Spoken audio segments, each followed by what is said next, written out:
Welcome बच्चों. Today we will see the video lecture number 7 of language of chemistry class 9. We will see today chemical equation. Chemical equation कैसे बनाएंगे, कैसे equation को balance करेंगे, उसके बारे में आज जानेंगे. केमिकल इक्वेशन क्या होता है, स्केलेटन इक्वेशन क्या होता है, उसके बारे में डिस्कस करेंगे. And what is the need of balancing chemical equation. First we see how it is defined as. Definition.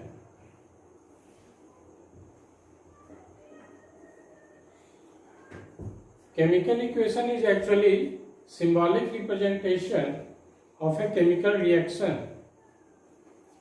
Chemical reaction को सिंबल और फॉर्मूला यूज करके इक्वेशन बनाते हैं. So we will write here chemical equation is the symbolic representation of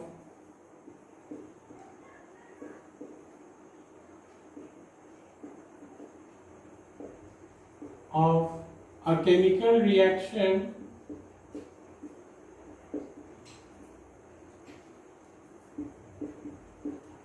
using symbols and formulae. Using symbols and chemical formulae.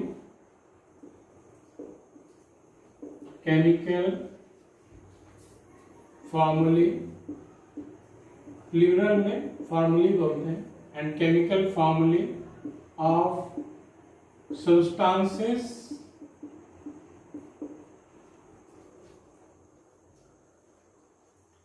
involving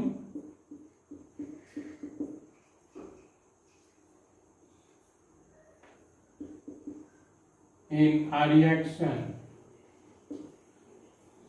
तो chemical equation क्या है, symbolic representation है. Symbol के रूप में उसे हम रिप्रेजेंट करते हैं. ऑफ केमिकल रिएक्शन को यूज करते हैं सिंबल और chemical formula of the substance. तो इसे हम सबसे पहले वर्ड इक्वेशन के रूप में लिखते हैं. वर्ड इक्वेशन में जैसे मान लीजिए अगर कोयला को जलाया जाता है इन प्रेजेंस ऑफ एयर तो न्यू प्रोडक्ट बनता है carbon dioxide. So word equation में you can write here burning of coal. Burning of coal in presence of air. In presence of air forms a new product carbon dioxide. Form a new product carbon dioxide. अब इसी को symbol के रूप में denote करेंगे और that will be called chemical equation.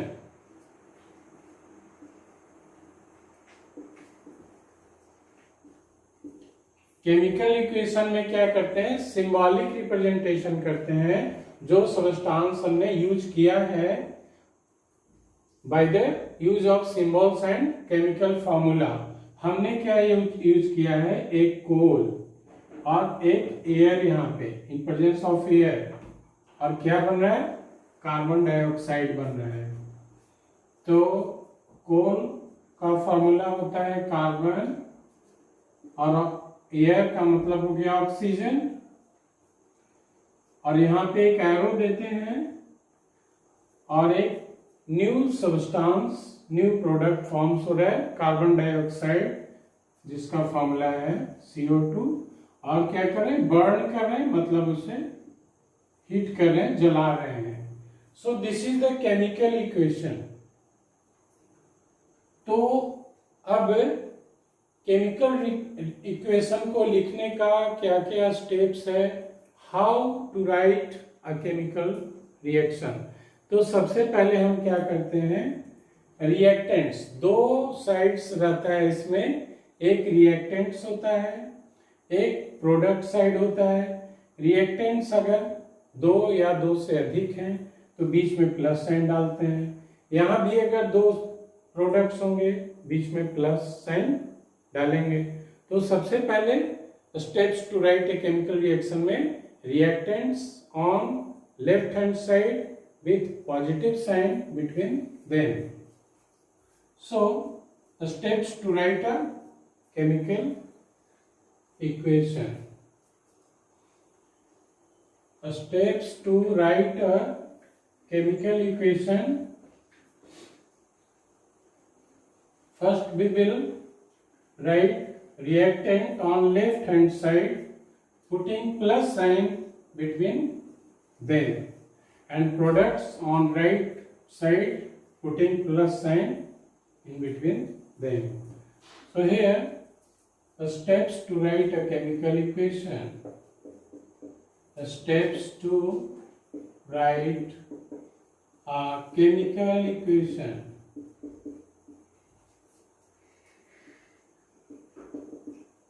There are 4 steps. First one,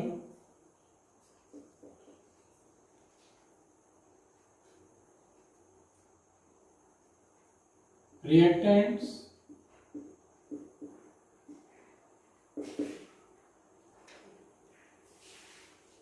put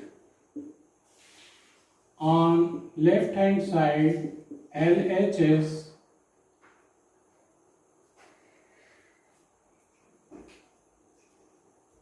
reactants on LHS placed, यहाँ कर देते हैं, reactants placed on LHS putting plus sign in between them, in between them. उसी तरह से products placed on RHS right hand side में डालते हैं, putting plus sign between them. Products placed on RHS putting plus sign in between them.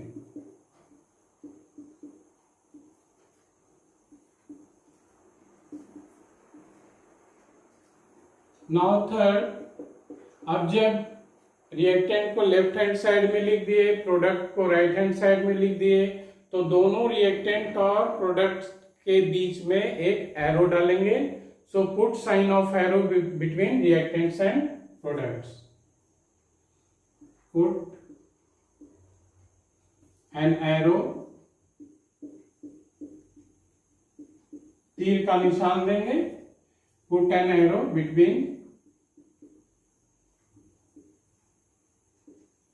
reactants and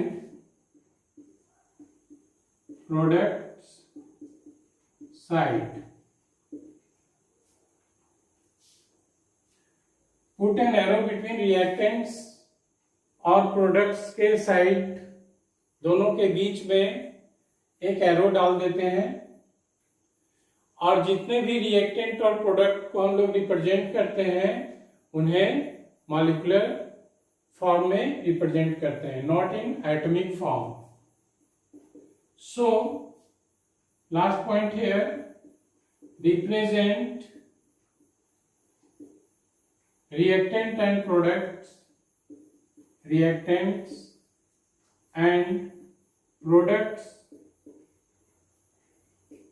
in their molecular form, in their molecular form. तो इस तरह से ये steps हैं chemical equation को राइट डाउन करने का, लिखने का। इस तरह से हम केमिकल इक्वेशन को राइट करते हैं। पहले रिएक्टेंट को लेफ्ट हैंड साइड में लिखते हैं, प्रोडक्ट को राइट हैंड साइड में लिखते हैं, दोनों के बीच में एक एरो डाल देते हैं और जितने भी रिएक्टेंट्स और प्रोडक्ट्स हैं उनको उनके मॉलिक्यूलर फॉर्म में लिखते हैं। जैसे H है, H एटम है, उन्हें H के रूप में न लिख करके H2 के रूप में लिखेंगे। नाउ नेक्स्ट है, सबसे पहले जब इक्वेशन बनाते हैं तो एक स्केलेटन बनाते हैं। स्केलेटन स्ट्रक्चर होता है, स्केलेटन इक्वेशन होता है, पहले उसे हम राइट डाउन करते हैं। क्या होता है स्केलेटन इक्वेशन? जैसे आप किसी फेस्टिवल में जब मूर्ति बनाते हैं तो क्या करते हैं, वो एक स्केलेटन बनाते हैं। स्केलेटन बना करके उसमें मिट्टी, वाल जो भी है उसमें डाल करके वो मूर्ति का रूप देते हैं। ठीक उसी तरह से इक्वेशन बनाने में हम लोग क्या करते हैं, सबसे पहले एक स्केलेटन इक्वेशन बनाते हैं। स्केलेटन इक्वेशन क्या है? Skeleton equation actually represents a chemical change, but that will be unbalanced. So here we write about a skeleton equation.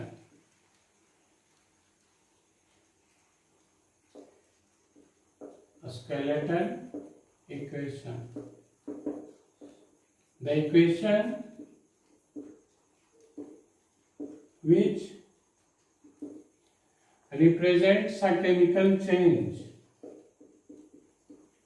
which represents a chemical change,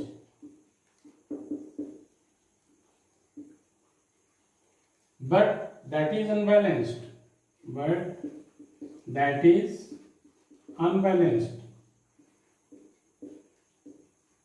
किसी भी इक्वेशन रिएक्शन को लिखेंगे तो सबसे पहले वो स्केलेटन इक्वेशन कहलाएगा और वो अनबैलेंस होता है। अनबैलेंस का मतलब है कि total number of atoms of elements in the left hand side is not equal to the total number of atoms in right hand side, product side. In other words, you can say here, or the total number of atoms in reactant side or left hand side, in reactant side is not equal to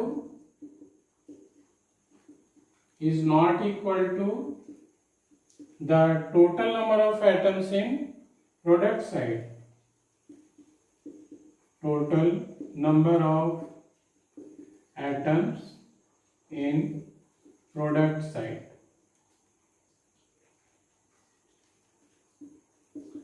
तो उसके लिए हम लोग क्या करते हैं, जब atom दोनों साइड बराबर नहीं होता है तो हमें बराबर करने की आवश्यकता है।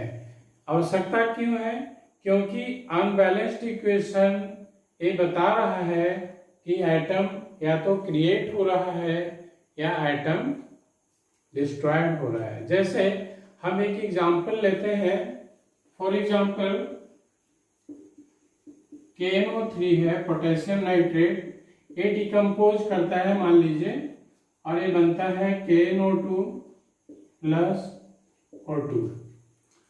तो ए प्रोडक्ट साइड है, ए रिएक्टेंट साइड है। अब दोनों साइड में हम देखते हैं नंबर ऑफ एटम बराबर है कि नहीं है। यहाँ पे पोटेशियम एक एटम है, पोटेशियम एक एटम है, ठीक है।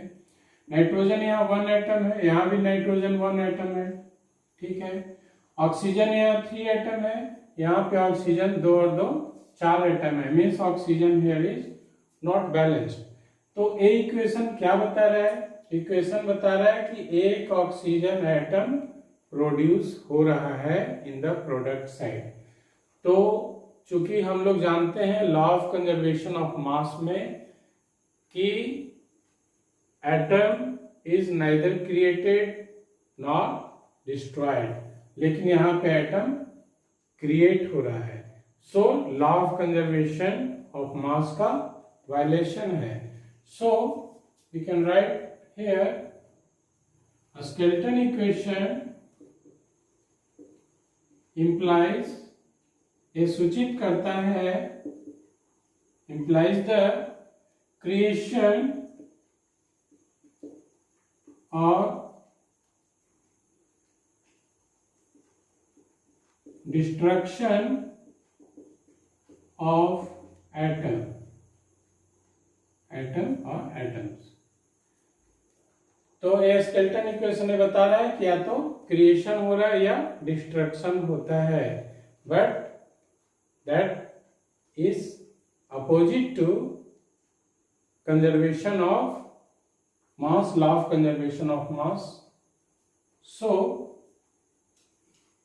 thus it violates the law of conservation of mass।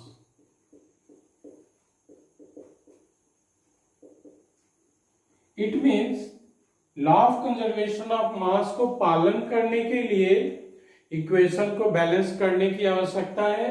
So students, there needs to balance the chemical equation, इसीलिए केमिकल इक्वेशन को बैलेंस करने की आवश्यकता पड़ती है to comply with, to obey the law of conservation of mass। So now we will see how to balance a chemical equation। उनके लिए दो विधि है, हीट एंड ट्रायल मेथड है एंड पार्शियल इक्वेशन मेथड है। We will see first heat and trial method। So first we write here to comply with, thus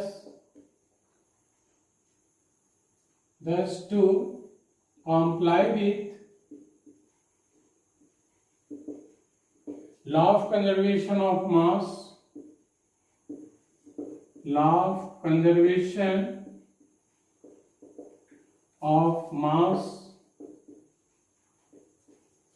chemical equation needs to be balanced।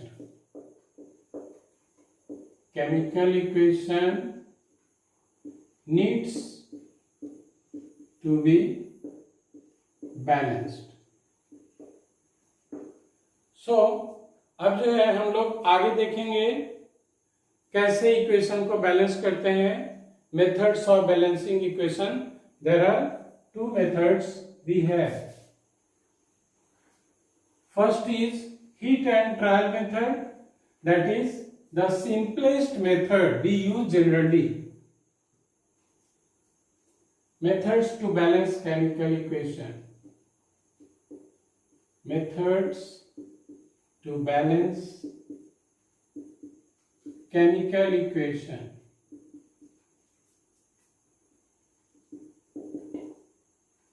Number 1 है heat and trial method.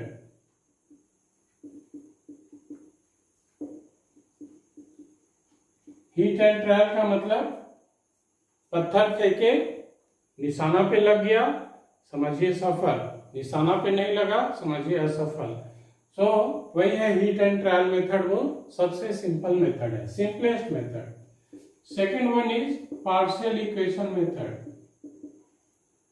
Partial equation method,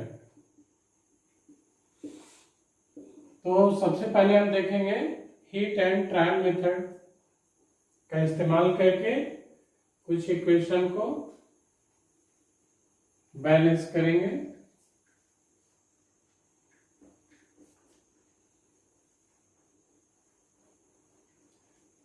heat and trial method में हम लोग ध्यान रखेंगे कि equation में left hand side का जो एटम है राइट हैंड साइड के एटम की संख्या के बराबर हो जाए। तो एक इक्वेशन लेते हैं हिट एंड ट्रायल मेथड में। नंबर 1 है hit and trial method.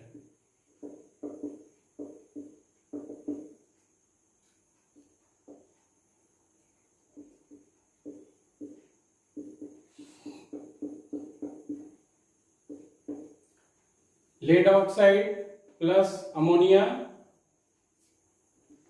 Lead plus water plus nitrogen. This is a skeleton equation. Equation balance नहीं है, स्केलेटन का मतलब हो गया ये बैलेंस नहीं है। ऐसा ही एक इक्वेशन दिया है, पता है कि ये रिएक्टेंट है, लेड ऑक्साइड और अमोनिया दोनों कंबाइन करते हैं और एक प्रोडक्ट फॉर्मेशन होता है। ये पता है कि लेड, वाटर और नाइट्रोजन फॉर्म होता है। तो अब इस इक्वेशन को बैलेंस करना है। बैलेंस करने के लिए एक रूल को ध्यान रखेंगे। वो रूल क्या है देख लेते हैं पहले। रूल है बैलेंस करने के लिए, सबसे पहला है बैलेंस फर्स्ट मेटल्स। मेटल्स को सबसे पहले बैलेंस करेंगे, बैलेंस फर्स्ट मेटल्स। सेकंड है बैलेंस नॉन मेटल्स। उसके बाद नॉन मेटल्स को बैलेंस करेंगे एक्सेप्ट हाइड्रोजन एंड ऑक्सीजन, उनको छोड़ के, except hydrogen and oxygen. And number 3 है बैलेंस हाइड्रोजन, ए बच गया हमारा hydrogen oxygen, then balance hydrogen, then after then oxygen, balance hydrogen then oxygen। पहले हाइड्रोजन को बैलेंस कर लेंगे, balance hydrogen first then oxygen. तो दिस इज द रूल, उसको ध्यान रखेंगे। पहले मेटल को बैलेंस करेंगे, फिर नॉन मेटल को करेंगे हाइड्रोजन ऑक्सीजन को छोड़ करके, तो फिर उसके बाद पहले हाइड्रोजन को बैलेंस कर लेंगे, आफ्टर देन ऑक्सीजन को करेंगे। तो चलिए, बहुत ही इंटरेस्टिंग है। आप बनाएंगे जब बहुत सारे इक्वेशन को प्रैक्टिस करेंगे, बहुत मजा आएगा। Really students, we are very fortunate to studying chemistry in our life. Chemistry पढ़ने का मौका मिला है, ये इसलिए हम लोग अत्यंत ही सौभाग्यशाली हैं। We are very fortunate because life is itself a chemistry. जिनकी केमिस्ट्री अच्छी है उनकी लाइफ अच्छे से गुजरती है। अब देखिए, ये जो है रिएक्टेंट साइड हो गया, ये हो गया रिएक्टेंट साइड और ये हो गया प्रोडक्ट साइड। तो रिएक्टेंट साइड के जितने नंबर ऑफ एटम्स हैं, प्रोडक्ट साइड के नंबर ऑफ एटम्स बराबर होने चाहिए। तो बारी बारी से सबसे पहले मेटल्स को लेते हैं। मेटल्स है इसमें लेड, उसके बाद मेटल नहीं है, नॉन मेटल है। Non metal oxygen, nitrogen, hydrogen तीनों है। तो ऑक्सीजन हाइड्रोजन को छोड़ करके पहले नाइट्रोजन को लेंगे, देन आफ्टर हाइड्रोजन और लास्ट में ऑक्सीजन। उस साइड भी लेड, नाइट्रोजन, हाइड्रोजन, ऑक्सीजन। अब देखिए, लेफ्ट साइड में लेड कितना एटम है, 1 है, यहाँ पे 1 लिख दिए। नाइट्रोजन कितना है, 1 एटम है, राइट डाउन 1 हियर।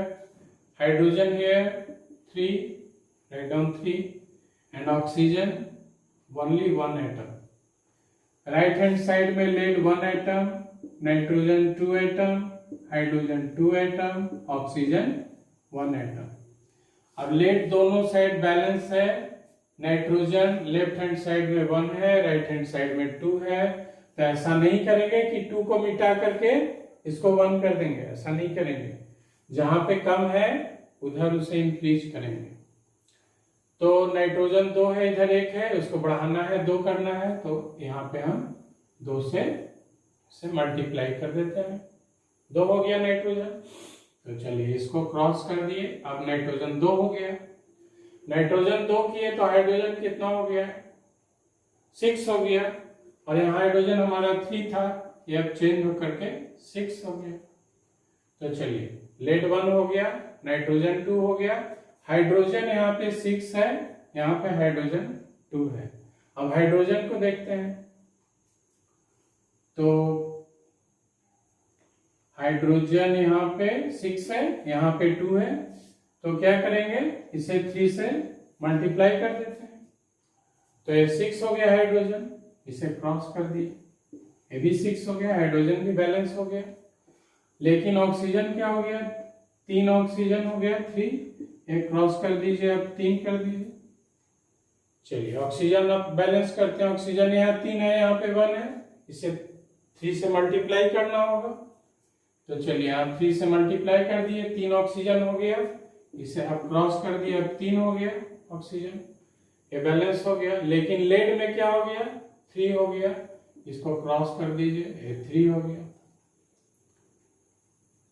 3 लेड हो गया।